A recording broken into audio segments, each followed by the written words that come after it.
I'm Sarah Burke, and this is the Women in Media podcast. My guest today, I'm very excited to chat with, is Ebonnie Rowe. She is the executive director and founder of Honey Jam, which has a nonprofit behind it, PhemPhat Entertainment Group. And she has dedicated her professional career to amplifying the voices of women and underrepresented communities. Thank you so much for being here. Thank you for having me. So you grew up in Montreal. I have that Born correct? in Montreal. I grew to the age of 5, Okay. and then moved to Ottawa, then moved to Barbados, then moved to Kingston, Ontario.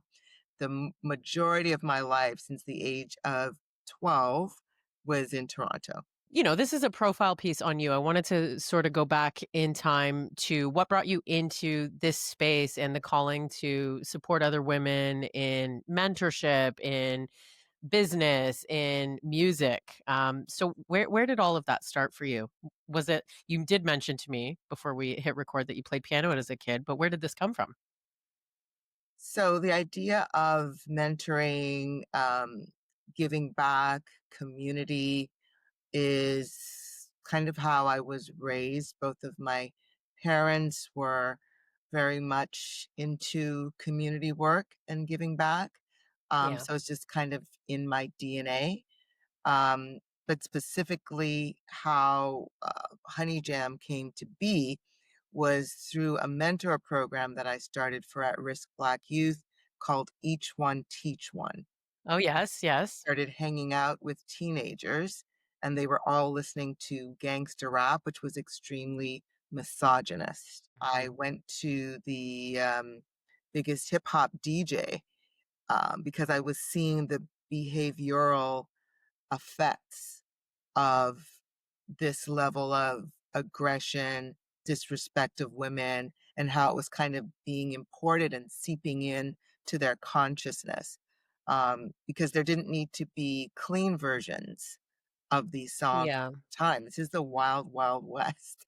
30 years ago, it's college radio. You could do what you want. And so I'm a fairly bold person. I Yeah. went up to him and said, "Hey, this is what's happening." And he said, "Okay." He goes, "Well, I'm happy to have you come on my show and talk about it." I said, "Okay, cool." And then he said, Oh, "I'll give you my whole 3-hour nationally syndicated show and talk about these things." And, there's a line in the movie Gone with the Wind. I don't know nothing about birthing no babies. What do I know about that? But I was also a disciple of Malcolm X, and he talks about being part of the solution. And if you see a problem, you don't just point fingers at other people. You take a look in the mirror and ask yourself, what are you doing? And mhm. so to be someone who's raised an issue, and then someone's giving me a platform that might make a difference, for me to say, "Oh, I don't know," or "I'm busy," where's my integrity, right? Yeah. And How old would you have been at this point? I think 29, Hell 20. yeah. But I had a full-time job as a legal assistant, and I was working on the mentor program in my spare time before the internet. So yeah, I did that show. Listening to the show were the editors of an entertainment magazine. They contacted me and said, "Hey, why don't you edit an all-female issue of our magazine?" Great. Again, I know nothing, but it was an opportunity. And we discussed some of the issues, and we profiled some women, poets, rappers, etc., in the industry. And we had a Yeah. rap party, and the rap party was called Honey Jam, and that's all it was supposed to be. Just a party. Yeah. And then people said, "When's the next one?" And I was like, "What are you talking about? This is my, not my jam." And for the record, Honey Jam this year is celebrating its 30th Yeah. anniversary. We're going to talk about, the big party at Massey Hall, but yeah, it's really something when you think back to like how it started. Yeah. You didn't even mean to start Honey Jam. No, it was an accident. Let's back it up for people who have no idea what Honey Jam is in its current state and what it sort of evolved to be. What is Honey Jam? It's a nonprofit artist development program for female artists of all cultures, all genres from across the country. And in those early days, after the party, what became the intention of Honey Jam when you realized that there was really something there? So the reason that it continued past that one night is because people came up to me asking, when is the next one? And there was no other platform that existed in that Mhm. time. So I thought, okay, let's do it for a year and see how it goes. So there was no grand vision or plan, just making it up as I went along and doing the things that I thought would be useful. So it started off with just being this show, this gift to the community, this creative outlet, this safe space for young women. Yeah. And then I remember at one of the shows we did at Lee's Palace, I saw a lot of men in the industry after the artist would come down from the stage, kind of swoop down and start chatting them up. And I could see the young girls, their eyes just kind of wide and, listening to the baby, I can make you a star kind of thing. And I'm Mama Bear in the corner and like, oh Lord. Again, before the internet, you can't Google people to find out who's legit, et cetera, et cetera. So that's where the incentive to provide the developmental part of it. And it started Mm. with workshops and where all of the people, because we didn't have any money. So the people who would Yeah. come and be panelists and share knowledge and advice, etc., we couldn't pay them. They were donating their time and they did it willingly because they wished there was something like that when they were coming up. Mhm. And so we did the first one in 1996 at the Harris Institute. They also donated their space, and it just grew. Crazy. Now, I wasn't in, the audience, at Massey Hall for the 30th anniversary celebrations, but I imagine that it's quite emotional looking back at what came to be of Honey Jam. Personally, how do you feel about what you did, what you created, who you've supported along the way? So to be honest, with a full-time job, with doing each one teach one, with doing Honey Jam, you like have this revolving door life and your head is spinning constantly and you're just trying to get the work done. And there's not a lot of time to be like, ooh, isn't that great what I did? However, when we have these milestone anniversaries and I have to go digging through the crates, as it were, um, and that's when it hits you. Mhm. When I scroll through social media and I have whiplash at what I'm seeing the alums doing. You won this award, you went on that tour, you opened for what artist, you received what accolade. It's like, wow, wow, Well, wow. why don't you name drop a couple of those really big success stories? So our most famous alum is Nelly Furtado, um, and she performed in 1997 at Honey Jam. Julie Black, of course. Some newer alums, Havaya Mighty, Lucala, Melanie Fiona. Um, uh, yeah, there's a ton. Yeah. I mean, just, the few names that you've mentioned, like, we know who these people are, and it's incredible, that they have sort of come up through this program. Savannah So Ray as well. yeah. And Mishi Me, we don't claim her as an alum. She was already famous when we asked her to be a part of the Honey Jam family. And so she was our first host for about 10 years. She was an Mhm. audition judge and a workshop panelist. Um, so, yeah, it's been an amazing ride. Yeah, we often don't take the time to look back at what we've accomplished. Women always take on too much, and they want to be we want to be really part of our communities, right? Mhm. So it doesn't matter if we're tired if it's for our community. Yeah. That's what This I is find a anyway. passion project for me. It's Yeah. like it's the only child that I have. And so I really it's like my baby, and I'm Yeah, very maternal as well for the girls. of course. So I am that mama bear, like, "Don't mess with me." Like, if anybody were to, in any way, um, if any of the girls were in harm's way or anything, like, I just come out swinging. Um, I bet. yes.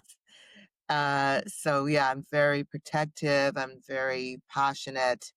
Um, it is the biggest thing in my life. It's my greatest achievement, and Of it's course. very fulfilling to me. And so I will, in the early days, spend my own money, miss the party, stay up all night, be stuffing newsletters on Christmas Eve, like whatever it takes, the way that you would for your kid, and Yeah. just willingly, you know? Yeah. So, question for the mama bear who comes out swinging. Tell me about a time where you've had to show up like that and stick up for someone, protect someone. Give me a challenging situation that has, sort of come up over the last 30 years and how it was handled, what you learned from it. It is very challenging because sometimes I will be told something and they'll say, "Please don't do anything. Please don't say anything."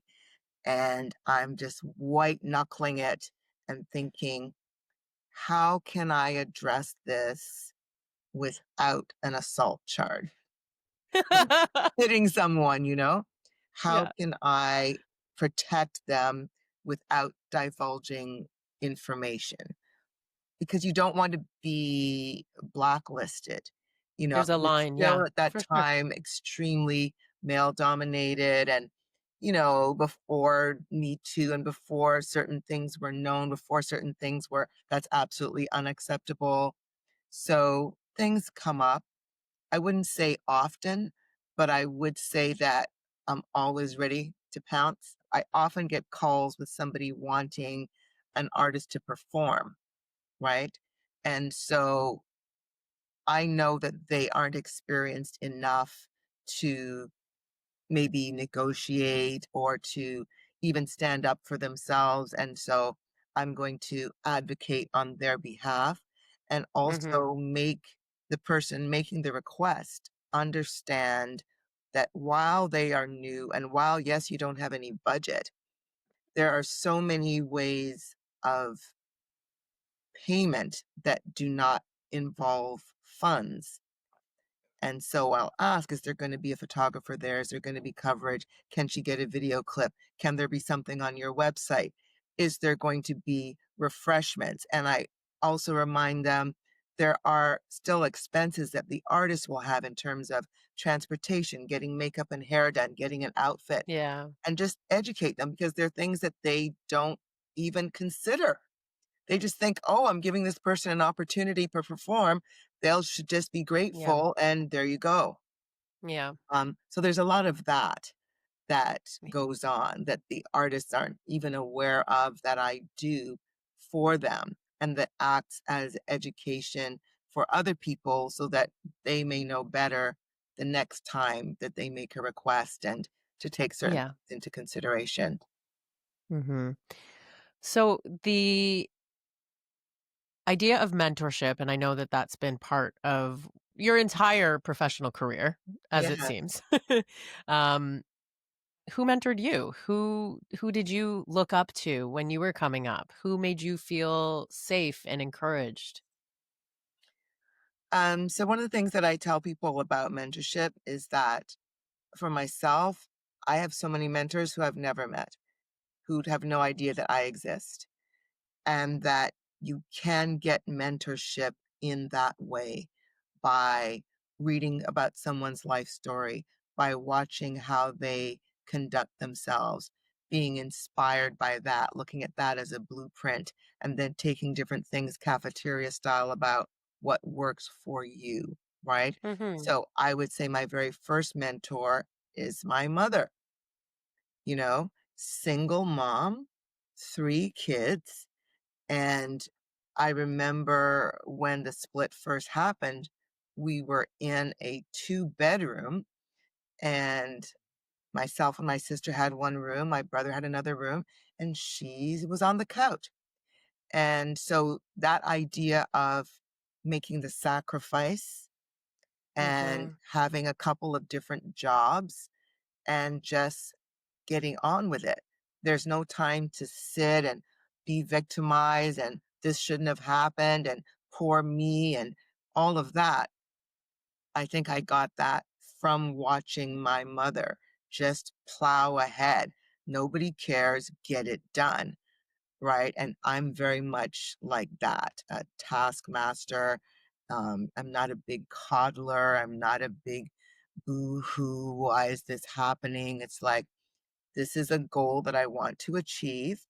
If someone's putting an obstacle in front of me, I'm going to go around it, over it, under it, or through it. There's no scenario where I'm going to be like, oh no, I guess I won't do that thing that I'm passionate about and that I want to do because somebody else doesn't want me to, you know? So I would say her for sure. I'd say people, like an Oprah Winfrey, um, people like Vivian Barclay. This isn't long enough to talk about all of the different things that she has done, all of the expertise that she has, all of the different areas of life that she excels at, I just so wanna stop you for 1 second. For anyone who, doesn't know who Vivian is, definitely an influential woman in the Canadian music industry, yeah. hands down. So, but much more than that, she's a badass. you know, Fuck yeah. so it's like, oh, what's Vivian doing now? Oh, is she like climbing Mount Everest? you know, Is she? She has. She's Oh a my god. gourmet cook. She travels the world. So the idea of fearlessness, Mhm. and watching her go through life in that way. Like she wants to do something, she's going to do it. And also, she would start different philanthropic type things like collecting socks for the homeless, so very well rounded. And I'm older than her, but I often say I want to be like you when I grow up. And that's Aw. another thing. The person who mentors you does not have to be older than you. You can learn things from people of any age, any culture, any background, any profession, Yes. you know? So there are many, many people I'm inspired on a daily basis. Um, and just learning and growing on this never ending journey. Just to tack on there, Vivian was well known in the music publishing scene. I Yes, have that right? Right? Yeah, okay. yes. Just in case anyone's like, "Oh, I gotta look her up." And has And she I retired? was with Warner Chappell Music Publishing. She was, one of the most, definitely the most powerful Black woman in Yeah. Canada in the music industry because she was the GM of the Canadian office, right? Now she has her own company and it's called Hot House Songs. I've been meaning to have Vivian on this podcast as well, and we're going to circle back to her, hopefully. At the end of our conversation, I always ask my guests to nominate, another woman who they admire to come on the podcast. So, but you Yeah. mentioned, she's certainly a powerful Black woman. How has your experience been in the industry as it relates to being a Black woman? Your experience is very different than, mine would have been when I was working in the music industry. How has that paved your way in the way that you handle things? So it's definitely gotten better. But, there was a time when you just kind of get dismissed. And it's like, oh, and you get the kind of pat on the head. Isn't it cute that you want to do this? Oh my god. The patronizing, the sexual harassment, um, you know, anyone that came up in a certain time, and even now, but at that time, like I said, before the internet, there's not the Yeah. level of awareness that there is now. There is no fear of a mean tweet. And, there's still lawless stuff that happens now. Um, but there's more support for it, less tolerance of it, etc. So it was challenging, but I believe my place is anywhere I decide I want to be. And I Yeah. walk around with an all access pass and I'm unstoppable. And that's that's just my personality from a kid. Um, and I'm a Leo, which is another, I don't know if you're into astrology, but you know, Oh, yes, my sister's a Leo. okay, so we're very bossy. I take no as a suggestion. Uh, so I'm just not going to be allow myself to be victimized. And I am fearless about it. And so if someone is giving me a problem, I have no issue going over their head. I'm not cowering for anyone. So I don't spend a lot of time thinking about those inequities. I know that they exist. You understand the playing field and what you have to navigate and figure it out and get it done. Just like mom said. Yeah, that's what I do. Sometimes I bulldoze, it's not a popular thing. It doesn't endear me to everyone, and it's like, too bad, so sad. I have my child to feed, being Honey Jam. It's not Mhm. like I'm looking for something for myself, for money for myself, or to go off to Paris or whatever it is. And so I feel that the cause is just. Yeah. And if I have to be a little bit pushy, it's a means to an end. And I get the results. And here we are 30 years later. If I had a shrinking violet type of personality and just like took, oh, please, sir, please for a crust of bread, you know, we would not still be around. We would not have achieved any of the things. Very few things, good things, come out of, oh, it's just the right thing to do. So I think that I'm going to do that, especially in terms of social change. There needs to be agitation. You need to push Disruption. envelope, disruption, Yeah. resistance. People sometimes have to be forced to do the right thing, you It's know? interesting even hearing you say, like, the words that you just said, like, pushy, bulldozing. These are words that women in society have just been taught is what we're doing if we are being confident. Sorry, Yes. right? Right? When in fact, when anyone else acts that way, we don't use those terms, pushy, bulldozing, right? So I'm with you 100% on that. And is there a moment that stands out for you as like your proudest moment? And let's not forget 30 years of Honey Jam, huge success. But is there a moment in your career you look back on where something just snapped and you were like, I've done it. This is it. I wouldn't say a moment. I would more say an experience. This has been very, very challenging to keep this going this long. Yeah. And people ask me over the years, why are you doing this? You're doing it. It's definitely not for the money. Um, and the only reason that I push as hard as I do is because of what it means to the artists. And so the proudest moment for me is when the artists tell me what it means to them, right? Yeah. So, whether they're posting something on social media or whether they're doing an interview that I hear about, or when we ask for feedback from different events. And then at the end of the cohort and we ask them for general feedback on the experience and they talk about it being life changing. They talk about the best thing about it for them was not the fact that they got to perform in front of David Foster, Like, cool, but That was nice. Thanks, Ebony. Um, but that they have made lifelong connections. It's Mhm. the sisterhood and the community. And probably 99.9% of the artists, if you ask them, they will say that is what means the most to them. And that is what makes me feel most fulfilled because that Yeah. sisterhood is going to last forever, you know?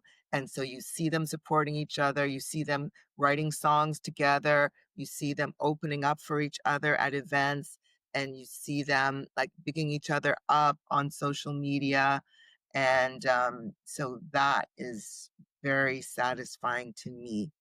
And then seeing Yeah. all of their accomplishments. I love when I call them to let them know that they got into the cohort and they're super excited. Um, there's lots of moments, performances that bring tears to my eyes because it's so moving um, to me. So, Yeah. yeah.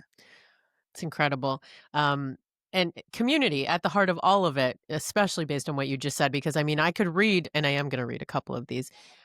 Ebony has a huge list of awards and accolades. 2025 appointee to the Order of Canada. Congratulations. Yes, Women thank in Music you. Canada Entrepreneur of the Year Award this year. Ontario Creates Women to Watch at Hollywood Reporter Women in Entertainment Awards. Billboard Canada, the inaugural Women in Music Awards Industry Honoree. Is there one that surprised you or like The Order of Canada, the highest award for a civilian to receive. You know, yep, I, yeah, that was a speechless, big got it. surprise that hasn't even really sunk in because, I found out just in the whirlwind that is all of the planning and everything to do with the season. Um, and yeah, like, never in my wildest dreams did I ever think that Yeah. that would be something that would be possible. So Is yeah, your mom still with us? yes, she is. She She's is. so goddamn proud of you. She is. She Does she get to come to like the Massey Hall celebrations and all of that? Like, is she around seeing what your She is. work has She's actually almost become? 90. She Oh my is God. not well, but Oh, I'm sorry. she, in all of the 30 years and looking back at the photos that I've had to Yeah, dig through the crates, as I was mentioning, and seeing her there every step along the way and coming to the auditions and coming to the launches and coming to the shows.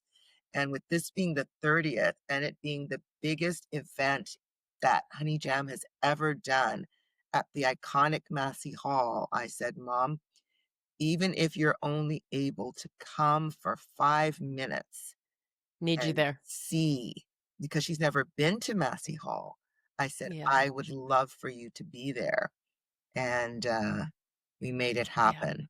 So that meant a lot amazing. to me and a lot to her. Before we wrap, I do want to just spend a minute on, what's coming up with Honey Jam, how the rest of the year looks. I was reading like last week, there were some cool things that happened with Jessie Reyes, if you want to talk about any of that as Yes. well. Well, so this is almost the end of the year. Right. We had our last official Honey Jam produced event last week. We did a mentor cafe at Warner Music, which was awesome. This evening, we are going to listen to Jessie Reyes doing reading from a poetry book. She's on tour doing performances, but she's also written a book of poetry that she is doing a little book tour as well. So we're doing that. Cool. We're community partners with TIFF. And so there's going to be a special screening of the movie Sister Act with a little pre interview with Julie Black talking about how much it meant to her. Um, so, yeah, there's always something happening. And if there's nothing happening, I'm advocating for something to happen, advocating to give the artists opportunities that they might not otherwise have had and things that we may take for granted that are just life changing and mind blowing for them to Yeah. experience. What is your hope for the next few years of the music industry? We've come a long way, but there's lots of work still to do. Well, for Honey Gems specifically, my dream is to have financial sustainability at a time when initiatives that support diversity, equity, and inclusion, which are our pillars, is, going out of fashion. So a lot of us in this space are struggling in that way. In terms of the music industry, I want to see a return to pure artistry. I am super old school. Like I Yeah. said, before social media, before manufactured um, Hmm. groups and so much surface stuff. And, with all the turmoil going on in the world, I'm like, where are the artists? Where are the artists? Like, I feel like a 60s flower child hippie chick, when every artist was doing what Nina Simone said, reflecting the times in their work. And I'm Hmm. not seeing it. And I don't know if it's out of fear or out of narcissism, or I don't know, things have just become too surface level. And I want to see a return to real artistry where you're not worried about your makeup being perfect. You're not worried about how many likes, you know. I think Yeah. about an You're art. worried about the story you're telling. Yes, I think about an artist like D'Angelo, who sadly passed recently. And I saw an interview where he was so frustrated. He said, these artists aren't talking about anything. They don't have anything to say. They don't have integrity. They don't have artistic integrity. They're not supporting, causes and different things. And he was really frustrated about that. And I echo that. I want to see more profiles and courage of people just standing up. Hmm. Evil Art flour is political. Yeah, evil flourishes when good people do nothing. So, those who have the platform, who've got FU money, who don't need to be afraid, let's go. We And ride bring it. that FU money to Honey Jam, We ride at please. dawn. I love it. So I did sort of set you up for this. At the end of these interviews, you can name a couple people if you want, or if there's one that's sort of at the top, women or a woman you admire who you think needs to come on this podcast. Julie Black has been on the podcast. Someone else that Yeah. you mentioned, but I have not had Viv yet.